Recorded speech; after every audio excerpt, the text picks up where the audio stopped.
ஒரு அரசர் தன்னுடைய அரண்மனையின் மாடி தோட்டத்தில் உட்காந்து ஓய்வெடுத்துட்டு இருக்காரு. அப்போ வானத்துல பருந்து ஒன்று புறாவை வேட்டையாட துரத்துது.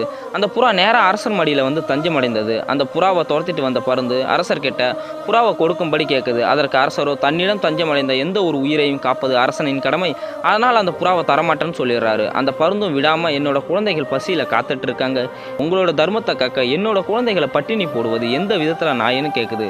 என்ன பண்றதுன்னு யோசிச்ச அரசர், உன் பிள்ளைகளுக்கு மாமிசம் தானே வேணும், அந்த புறாவுக்கு இணையாக என்னோட இறைச்சியை தருகிறேன் எடுத்துக்கோன்னு சொல்லி அந்த புறாவை ஒரு தராசில் ஏற்றி மறுபக்கம் தன்னோட தொடையில் இருந்த தசையை அறுத்து வைக்கிறாரு. ஆனால் அந்த புறா பக்கம் மேலே போகவே இல்லை. இதை பார்த்த அரசன் தானே அந்த தராசில் ஏறி உட்காராரு. அந்த சமயம் புறா அக்னி தேவனாகவும் பருந்து இந்திர தேவனாகவும் மாறி அந்த அரசருடைய நேர்மையை கேள்விப்பட்டு அரசர் மேலே இருந்த பொறாமையினால அரசரை சோதிக்க வந்துன்னு சொல்லி வணங்குறாங்க. அந்த அரசர் யாருன்னு தெரியுமா? கம்பராமாயணம், சிலப்பதிகாரம், புறநானூறு மற்றும் மகாபாரத நூல்களால் புகழ்பாட பெற்ற சோழ அரசன் சிபி சக்கரவர்த்தி.